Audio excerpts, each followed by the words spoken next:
Bom dia, estamos começando agora sim a transmissão da terceira edição do Tamo Junto. Eu sou André Mascarenhas, vice-presidente do Sinapro Bahia e sócio da Arte Capital Propaganda. Hoje nós vamos conversar com um convidado muito especial, o Gonçalo Amorim. Só conectá-lo aqui. João? Sim, o que eu faço? Ali, solicitações. Aqui. Ok.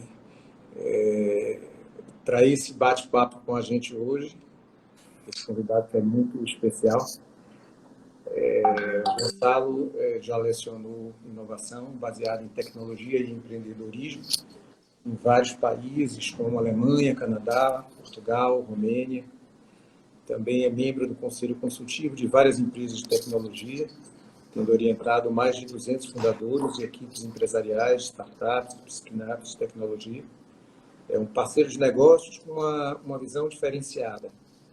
É fundador e CEO da BGI SA, spin-off do programa MIT Portugal, Iniciativa Inovação e Empreendedorismo.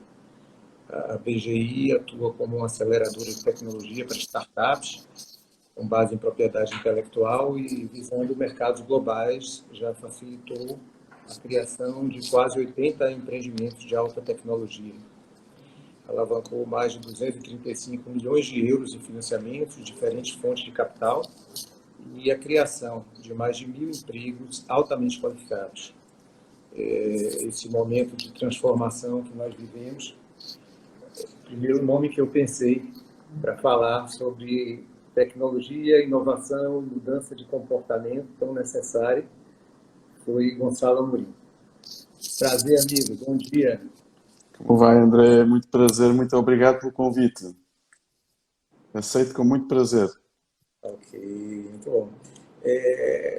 Gonçalo, nós nos conhecemos assim numa situação, para mim, bastante inusitada.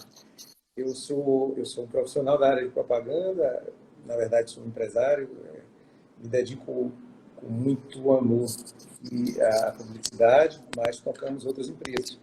E no momento que nós nos conhecemos, eu estava buscando investimento em Portugal, há 1 ano e meio atrás, e nos conhecemos através de amigos comuns, e realmente me apaixonei por um projeto que a BGI tinha, de se instalar e atuar mais diretamente no mercado brasileiro. Daí nós começamos uma conversa, começamos a amadurecer e começamos a discutir. E nesse momento eu me colocava como empreendedor apenas.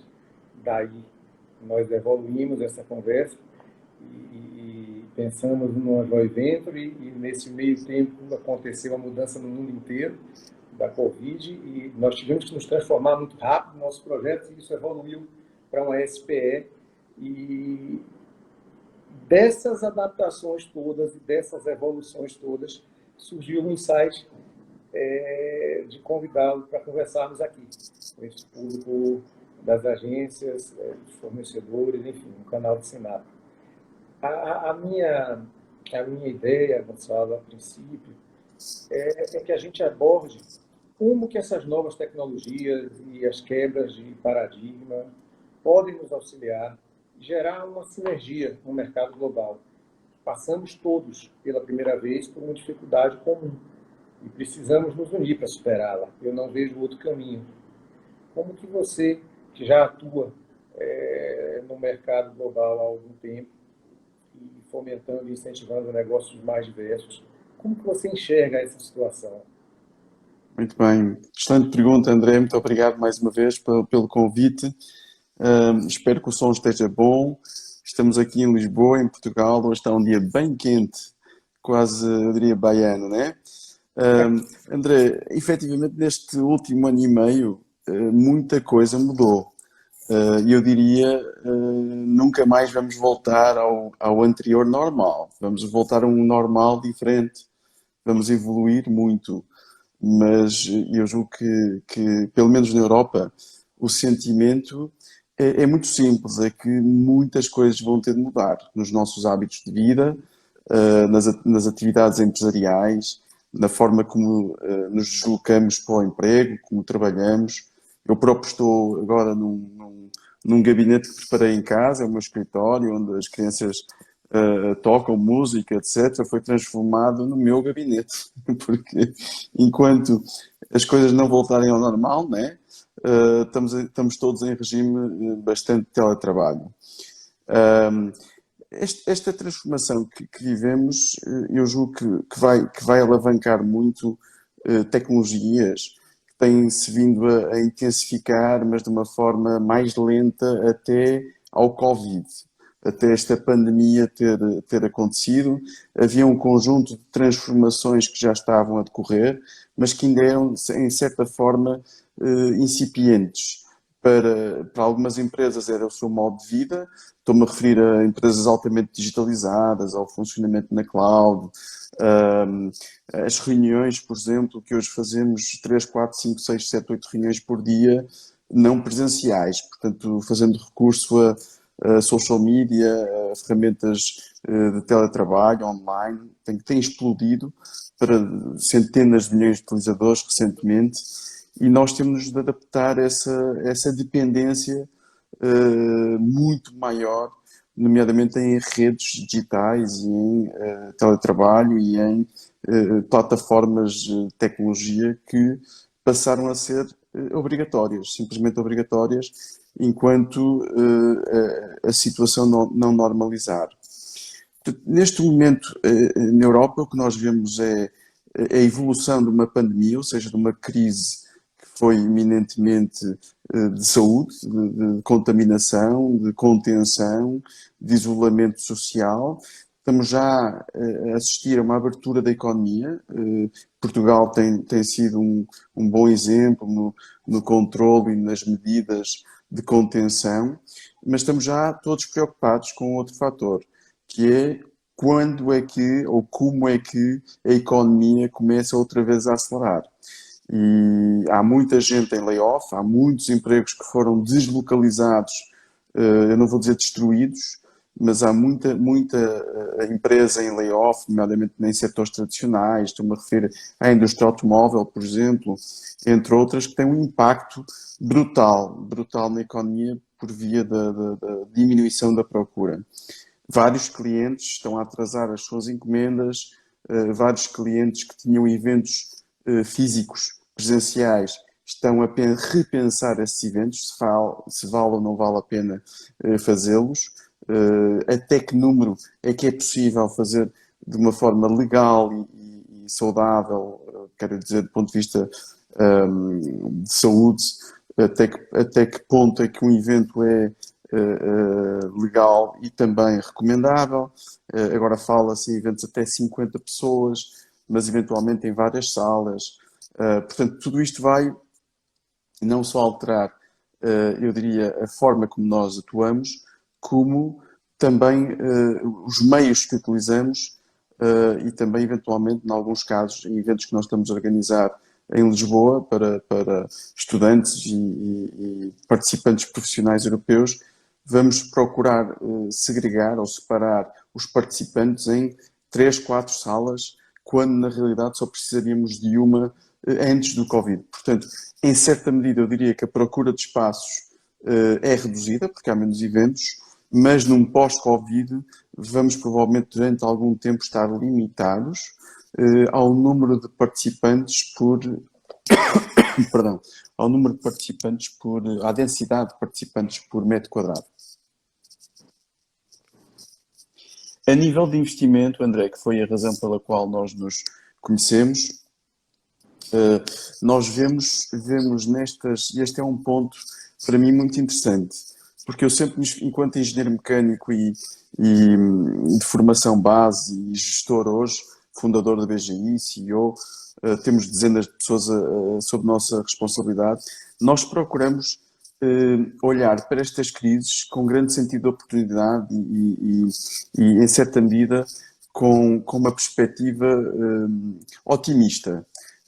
Na medida em que sabemos que vai haver uma evolução nos negócios, muitos negócios, muitas empresas não vão conseguir atualizar-se ou adaptar-se de uma forma suficientemente rápida, portanto, vão sofrer nas vendas, vão ser penalizados no resultado, se quiser, operacional e, portanto, vão ser forçadas a despedir, a cortar custo, a cortar despesa. Nós, na BGI, temos procurado com os nossos clientes alertar para o que nós chamamos de transições tecnológicas, aquilo que falávamos há pouco. Portanto, como é que eu, como empresa, como atividade profissional, como é que eu me posso digitalizar, passar para um canal mais omnipresente, nomeadamente alavancando as redes sociais e outras, criando mais conteúdo que seja mais interessante para ser partilhado do que os meus concorrentes, por exemplo. Há um conceito que nós na BGI alavancamos muito, na Europa chamamos marketing inbound, ou seja, se eu for um perito em determinado tipo de tema, capital de risco, investimento em startups, desenvolvimento de ecossistemas de inovação, digitalização da economia e outros temas, eu posso criar conteúdo próprio, conteúdo proprietário sobre estes temas e partilhar a minha experiência com a minha audiência.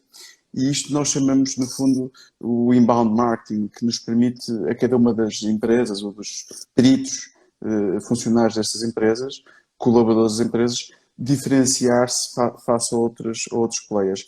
Portanto, resumindo e concluindo, nós na BGI temos continuado a recrutar, temos aumentado a massa salarial, numa lógica de alavancar esta oportunidade de transformação, de transição, para nos reposicionarmos num canal cada vez mais digital, mas também de uma forma vendo que as coisas não vão voltar à forma que era, a forma de produto anterior vai ter de evoluir, necessariamente. Sim. Eu queria cumprimentar a nossa presidente Vera Rocha, presidente do Sinapro Bahia, que está participando conosco. Também Muito gosto, Vera. O Carvalho, um delegado regional da região sul, ex-delegado. Muito gosto, Rui. Vários parceiros do Sinapro entrando na nossa live. Amigo, a meu ver, nós estamos sendo todos empurrados abruptamente para essa nova era, né? Essa nova era pode ser uma era de superação das dificuldades comuns e também uma era de prosperidade sustentável. Eu acredito que vivemos num momento onde a economia global se encontra em risco, muitos países caminham rapidamente para uma recessão sem precedentes, mas essa crise também vai catalisar algumas mudanças importantes. No Brasil, nós temos um perfil de mercado, de varejo e serviços, um pouco também, indústria, sem dúvida, que caminhavam para mudanças de uma forma lenta, e que agora essas mudanças terão que ser apressadas por uma questão de sobrevivência e resultado das empresas. Eu vejo isso com preocupação, mas vejo isso também com muito otimismo. E acredito que as parcerias e as trocas de tecnologia, de know-how, de experiência e de investimentos serão muito mais bem-vindos nesse momento, o que pode promover uma integração maior e um clima mais leve e mais próspero, mais de parceria no mundo inteiro. Eu acho que isso é assim, a grande lição que vamos tirar de toda a crise que passaremos juntos. Acho que é o momento de nos unirmos e acho que todos podem contribuir, todos podem se beneficiar dessa sinergia. Eu vejo que o Brasil tem algumas potencialidades, algumas características que são muito necessárias nesse período de mudança. Nós temos o Brasil é visto de forma verdadeira como um celeiro do mundo. Mas nós temos aqui no nosso agronegócio muito que evoluir, tanto do ponto de vista tecnológico quanto das dificuldades e dos entraves que temos no nosso país, por ser um país que carrega ainda uma burocracia cartorial muito grande, enfim. Então, eu queria saber como que você como investidor europeu, como um captador, enxerga esse potencial do Brasil e como que nós podemos rapidamente nos conectar, contribuir e avançar nesse novo cenário que, a princípio, parece adverso, mas que pode nos trazer muitos bônus também. Excelente pergunta, André. Mais uma pergunta muito interessante, porque foca um dos interesses primordiais da BGI inicialmente no Brasil. Portanto, realmente o Brasil é um grande produtor, exporta muito aquilo que se consome em termos de agronegócio no mundo. Nós na BGI vemos esta transformação, pelo menos do ponto de vista europeu, é uma transformação que tem dois momentos. Portanto, tem um primeiro momento que é injetar liquidez suficiente na economia. Estamos a falar de potencialmente centenas de bilhões de euros, que vai ser injetado nos próximos 2, 3 anos para colmatar, digamos assim, e segurar a economia, aguentar o emprego.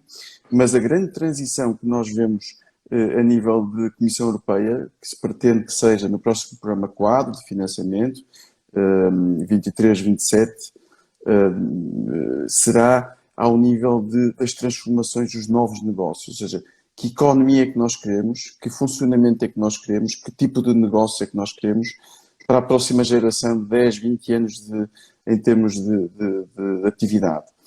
E aqui estamos a olhar muito para a sustentabilidade das cadeias de valor, a resiliência das cadeias de valor, os processos transformadores que sejam eficientes do ponto de vista energético, por exemplo, das cadeias de abastecimento curtas. André, este é um ponto muito importante, porque hoje vemos que uma batata é capaz de ser produzida num país que está muito distante do ponto de consumo, que viajou, porventura, até com cadeia de frio, que é bastante cara do ponto de vista energético, e que depois vai ser transformada noutro local, também diferente do local de consumo.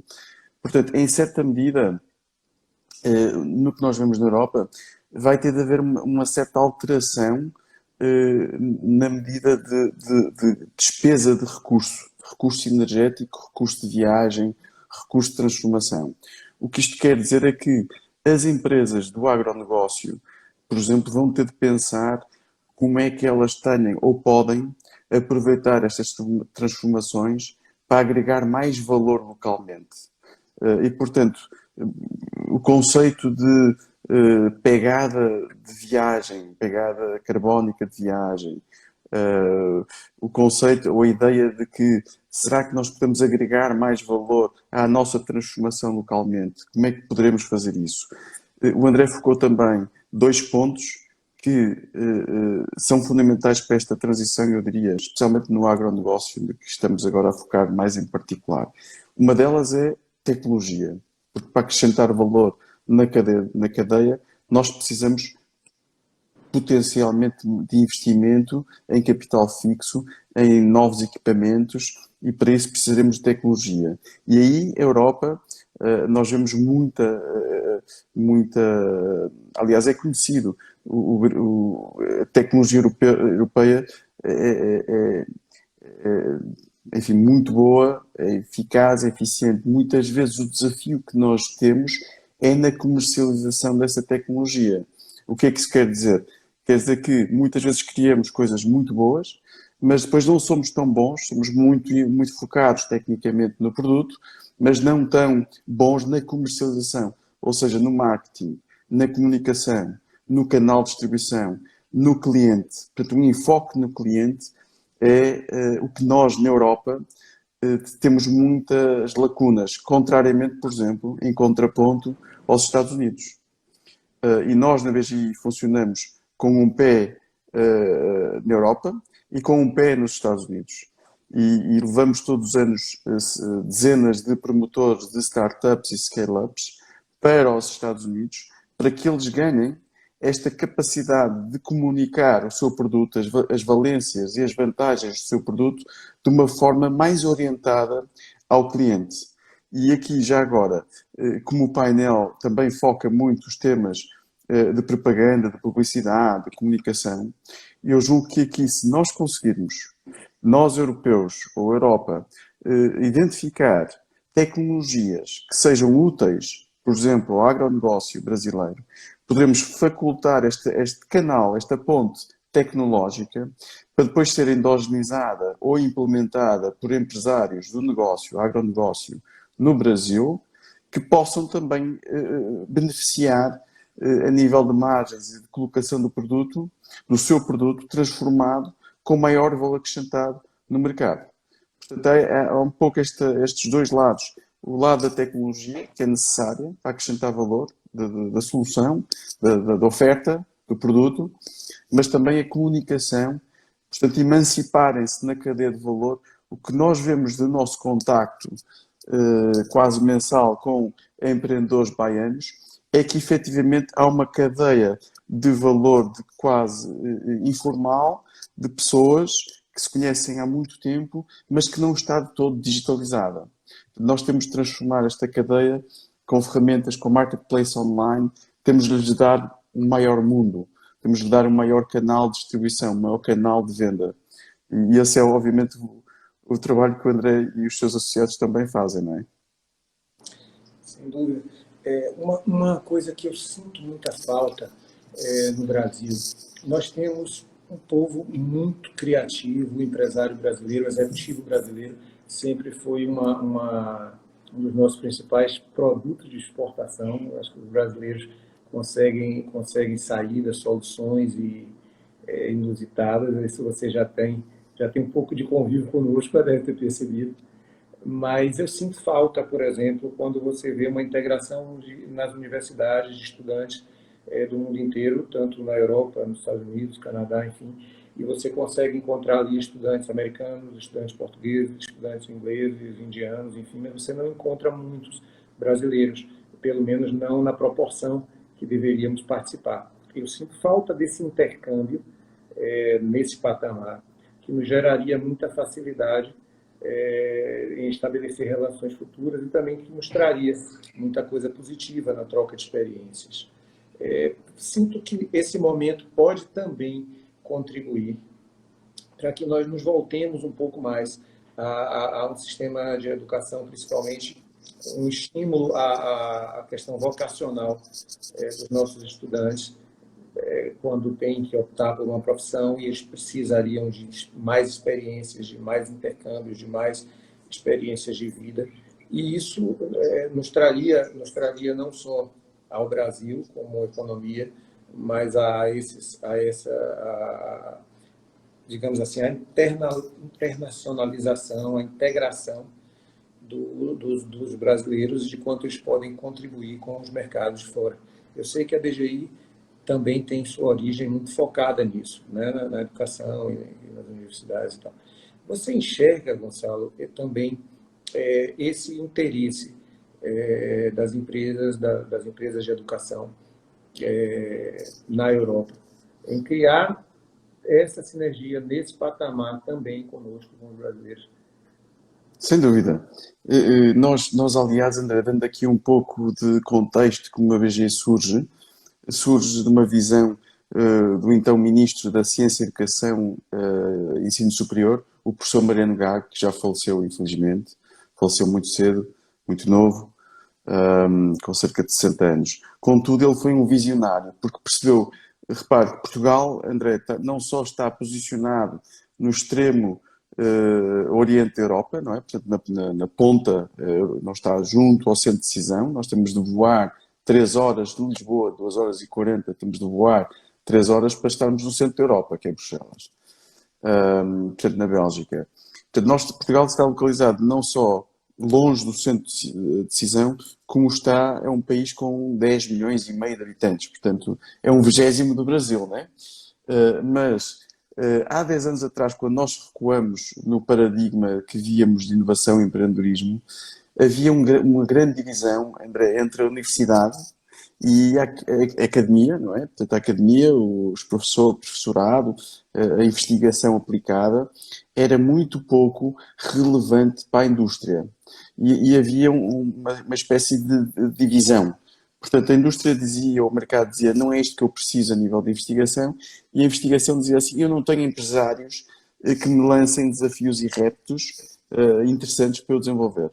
E, portanto, nós surgimos há 10 anos atrás num contexto universitário, numa universidade líder de Lisboa, de Ciências e Gestão, o ISCTE, e vemos que a universidade pode catalisar esta transformação, portanto, pode ser um motor de transformação através não só de alguns pontos de contacto que existam entre a academia e a indústria, que não tem de ser muitos para começar, 2, 3, 4 casos de sucesso, mas sobretudo muito alavancado uma geração de novos alunos, de alunos de doutorado, de alunos de mestrado, portanto mestrandos, mas também bacharelatos, portanto alunos que tenham uma vontade de empreender e de estar ligados a projetos de inovação e empreendedorismo.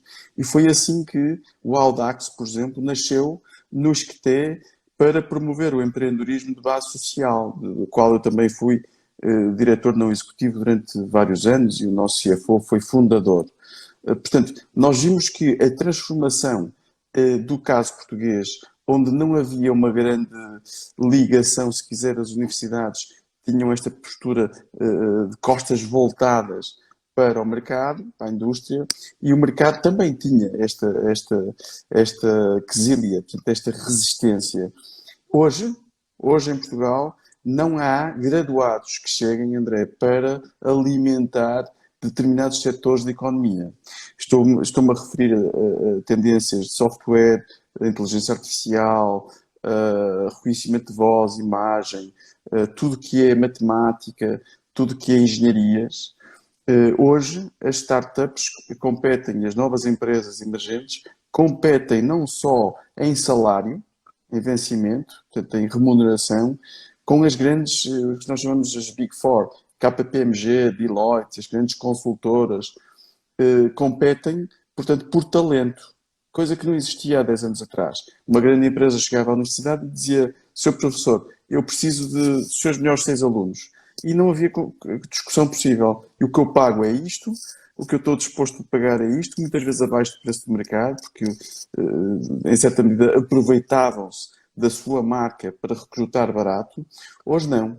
Hoje nós temos em Lisboa a Mercedes, a Microsoft, a Toyota, a Volkswagen, enfim, temos os centros de desenvolvimento e pesquisa em determinados setores muito digitalizados, IoT, Internet das Coisas, cidades inteligentes, redes neuronais, inteligência artificial, reconhecimento de voz, marketplaces inteligentes. Todas estas empresas que estão a alavancar estas novas tendências têm vindo a Portugal recrutar não só em Lisboa, mas também no norte do país, onde é uma grande área produtiva de uma das maiores universidades do Porto e em Braga, etc.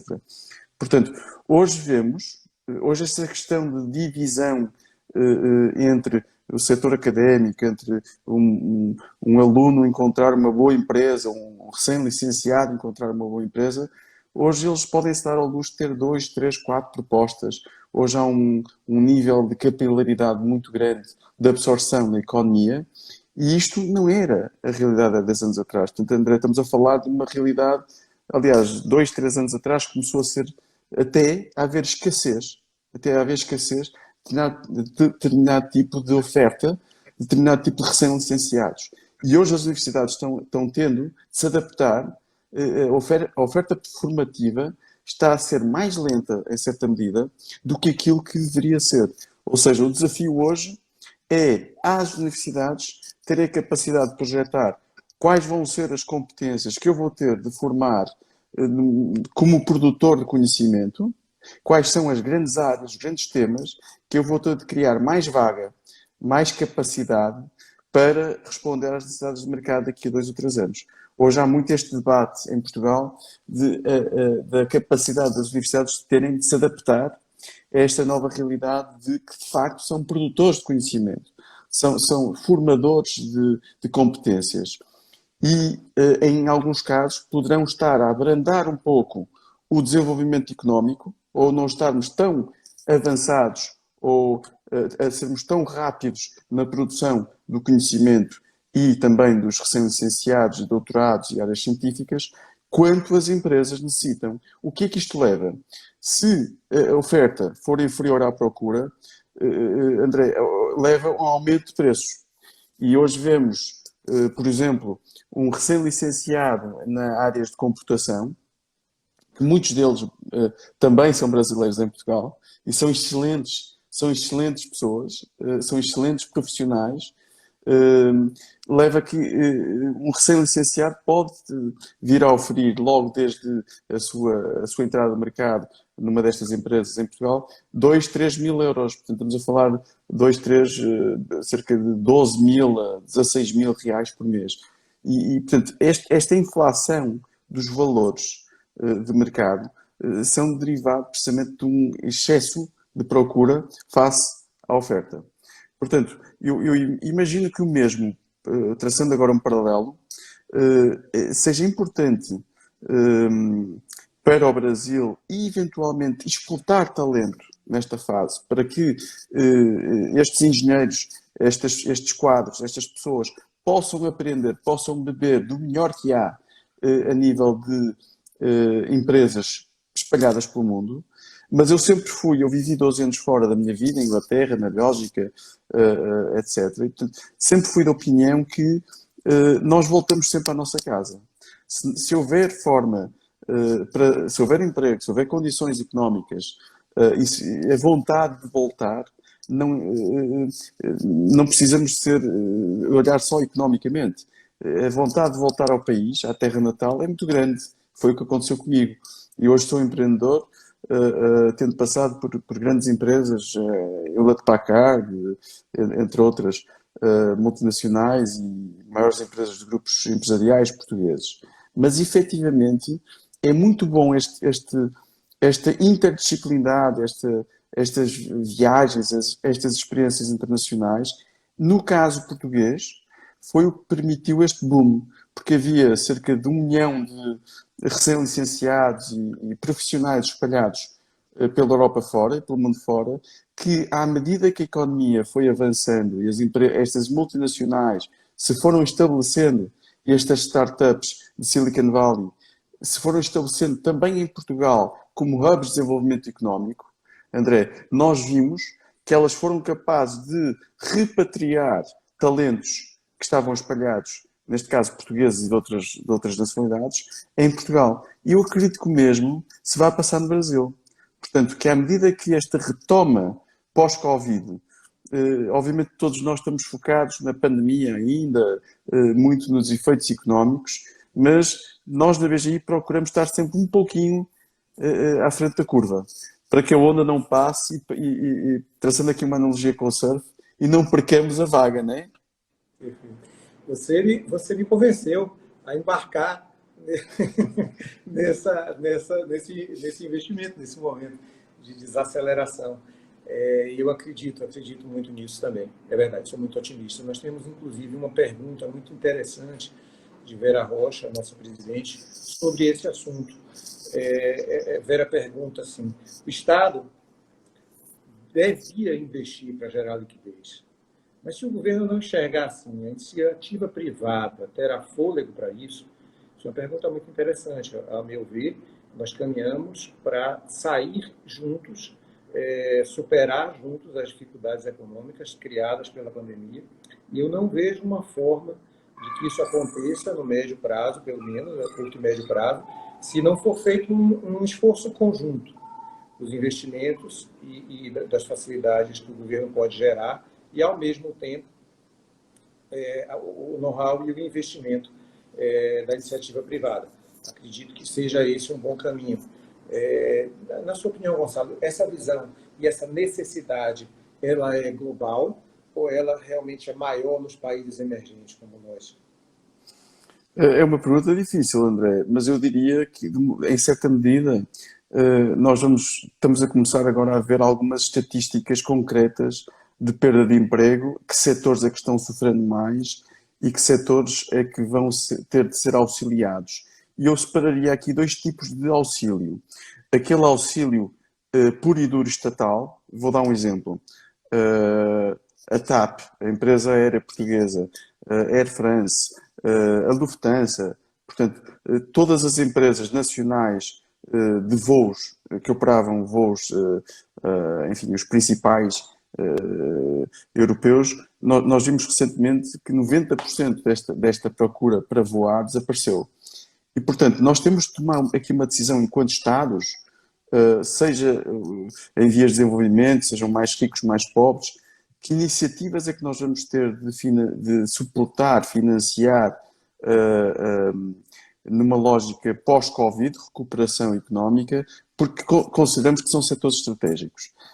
Nós sabemos que a Air France vai receber 9 bilhões de euros de ajuda estatal, a Lufthansa 17 bilhões, se não me falha a memória, 17 bilhões de euros de ajuda estatal. Isto são somas que noutra época, André, seriam consideradas absolutamente antitrust, ou seja, anticompetitivas, porque vão beneficiar uma empresa, mas que neste caso, devido ao caráter excepcional da crise, se justifica para manter um interesse nacional, nomeadamente as ligações aéreas e tudo mais. Portanto, eu julgo que há setores da economia que vão ter de ser suportados numa lógica anticompetitiva, se quiser. E depois há toda a economia que, porventura, em Portugal representa 80 PMEs, pequenas e médias empresas, microempresas, empreendedores, startups, scale-ups, empresas que estavam a crescer com grande ritmo e que veem oportunidades, mas que não têm só por si meios para fazer face ao crescimento. Estamos a falar, por exemplo, tesouraria, fundo de maneio, não é? Fundo de trabalho. Como é que eu posso crescer na minha atividade, sabendo que vou receber daqui a 3 meses, 6 meses do cliente, tenho de investir hoje para o produto, para a solução, e só vou receber daqui a 6 meses ou mais aquilo que vou entregar, não é? O que vou entregando. Portanto, esta dificuldade de fundo de maneio, o capital de trabalho, não é?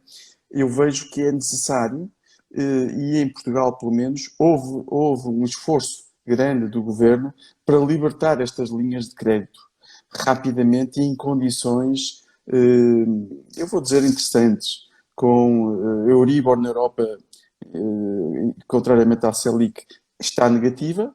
Nós temos uma Euribor na casa de menos 1%, portanto, uma taxa negativa, e os spreads, neste momento, que rondam 2%, 3%.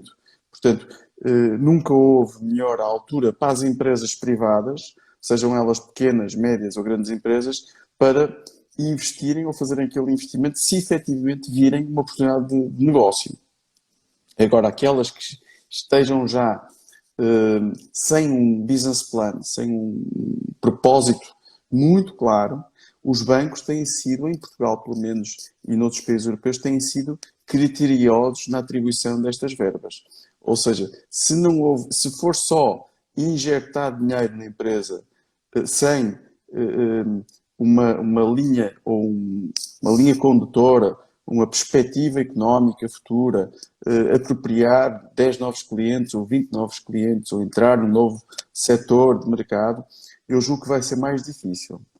Agora, o que me parece da experiência brasileira que nós temos tido é que neste momento haveria de ser feito um esforço muito grande para colocar financiamento em quantidade e qualidade. Quando eu digo qualidade, obviamente é taxas de juro que fossem convidativas. Portanto, à imagem de outros, até comparativamente com outros países, porque não contrair alguma dívida especial junto do FMI ou outras entidades, outros bancos mundial, etc., para efetivamente poder colocar esta dívida ao serviço das empresas, através da banca ou diretamente. A banca normalmente é utilizada para colocar o dinheiro nas empresas, porque já são clientes, etc., conhecem melhor e conseguem fazer uma análise mais criteriosa do investimento. Mas eu diria que o Brasil deveria seguir esta linha. Não tenho, enfim, da minha experiência, não tenho visto ainda estas linhas de financiamento serem colocadas em quantidade e qualidade suficiente, ou seja, de uma forma suportável para os negócios. Porque se o financiamento, vamos lá ver, se o financiamento for muito caro, o que nós chamamos de serviço de dívida mais a amortização de capital, o que nós estamos a fazer, efetivamente, à economia brasileira é asfixiá-la, porque tem custos de de estrutura mais elevados que um concorrente europeu ou que um concorrente de outros locais e, como tal, o seu produto acaba por ser onerado ou inflacionado face aos seus concorrentes. Portanto, o Estado, ao colocar capital nas empresas ou na banca de uma forma mais cara, também está a onerar a sua economia, também está a prejudicar a sua economia. Portanto, esta visão integrada da economia era muito importante neste momento, julgo eu. Sem dúvida. Esse é um desafio que teremos que vencer no Brasil. Esse tripé entre governo, instituições bancárias e pequenas e médias empresas, principalmente. O Brasil não tem uma tradição de financiamentos de longo prazo atrativos nos padrões internacionais para que se desenvolva o nosso mercado. Eu acho que nós vamos ter rapidamente que requalificar as empresas, vamos ter que ter projetos que se mostrem viáveis e que se mostrem alavancadores, principalmente de mão de obra e desenvolvedores de novas tecnologias. E vamos ter que contar com uma boa vontade e assessoria do governo no que diz respeito à desburocratização e a ser realmente um elemento facilitador. E vamos ter que contar muito também com uma reengenharia no nosso sistema bancário, para que a gente possa participar, a sua leitura é correta, para que a gente possa participar, que as instituições bancárias sejam realmente, junto com o governo, grandes fomentadores de desenvolvimento. Não temos essa tradição, infelizmente não temos. Acredito que não tenhamos um outro caminho. Acho que a iniciativa privada sozinha não tem fôlego para essa retomada de desenvolvimento, não tem fôlego para nos colocar nos trilhos novamente, principalmente se considerarmos padrões internacionais que são cada vez mais necessários para que a gente tenha uma uniformidade, para que a gente tenha competitividade, para que a gente participe de um mercado global que já se fazia presente na realidade das pequenas empresas, das médias empresas, e que hoje, num funcionamento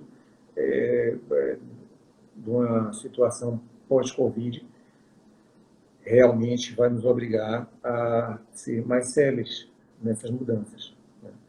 Percebo que já existem algumas empresas se reinventando, a gente tem já operadores de varejo transformando as suas empresas muito rapidamente, é claro que isso é um número muito reduzido, mas a gente já vê uma visão diferente do consumidor, a gente já vê uma visão diferente de mercado, a gente já vê uma preocupação maior com o cliente, ganho em escala, e isso era um fator que já existia na visão do nosso empresariado, mas que hoje se torna absolutamente necessário para uma questão de sobrevivência das empresas e absolutamente necessário que exista também numa visão do governo, porque se a gente não retoma rapidamente o nosso crescimento e o engajamento das nossas empresas nessa nova condição econômica, essa nova situação do pós-pandemia, teremos grande dificuldade.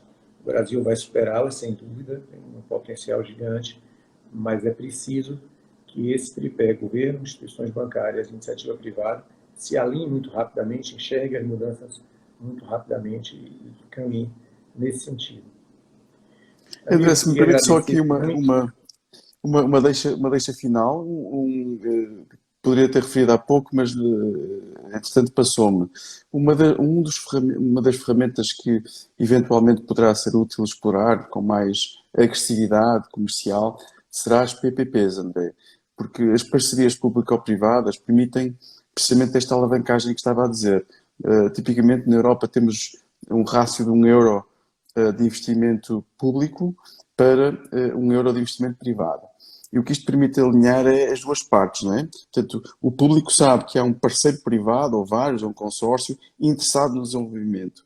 E, portanto, também reduz a sua exposição ao projeto, etc., por cerca de metade. Portanto, consegue fazer o dobro do projeto, o dobro dos projetos, com o mesmo dinheiro, mas alavancando a iniciativa privada. Portanto, os investidores aqui podem ser consórcios de entidades que vão executar, que vão entregar o projeto e outros que vão financiar o projeto. Abre-se aqui uma forma, eu diria, muito profissional e muito capaz de financiar até colaborativamente, que eu julgo que é uma palavra muito, muito importante hoje, é não estarmos sozinhos, é partilharmos as dores que todos nós sentimos e, portanto, este momento pode permitir também um surgimento no Brasil de uma iniciativa privada, unida, que tenha mais peso também do ponto de vista político, para influenciar. Nós vemos esse surgimento de lobbies em Portugal, nós fazemos parte de alguns, e inclusive também ajudamos o governo, em alguns casos, a definir política, porque nós precisamos dessas políticas adequadas para a execução e muitas vezes o decisor político precisa destes parceiros armados que representem um setor e que lhes digam o que eu preciso é isto e que lhes mostrem por A mais B porque é que precisam disso. Não é só para o seu interesse, é o interesse de criação de emprego, interesse de economia, como um todo, e fazer estes estudos em conjunto, fazer um estudo em conjunto com 10 ou 15 parceiros, ou 20 ou 50, é muito mais fácil do que fazê-lo sozinho e suportá-lo sozinho. Portanto, eu julgo que as parcerias público-privadas poderão ser uma alavanca importante no desenvolvimento desta fase pós-Covid. Sem dúvida. As PPPs no Brasil ainda são uma experiência muito recente e é preciso que isso também seja acelerado de uma maneira muito eficiente e não vejo realmente outro caminho. Não vejo outro caminho para a retomada da economia, para a retomada de projetos importantes e principalmente para iniciar projetos que hoje são extremamente necessários e que há um ano atrás não eram tão indispensáveis assim. Nós temos um desafio muito grande pela frente. Acredito que vamos ser forçados a seguir no bom caminho.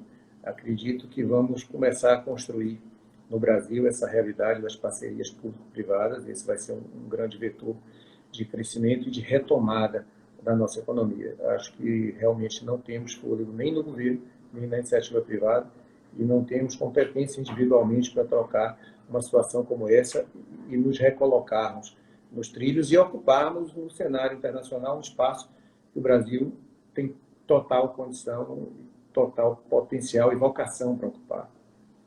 Amigo, queria agradecer muito a sua presença hoje na nossa live, acho que enriqueceu bastante. O prazer foi meu, André.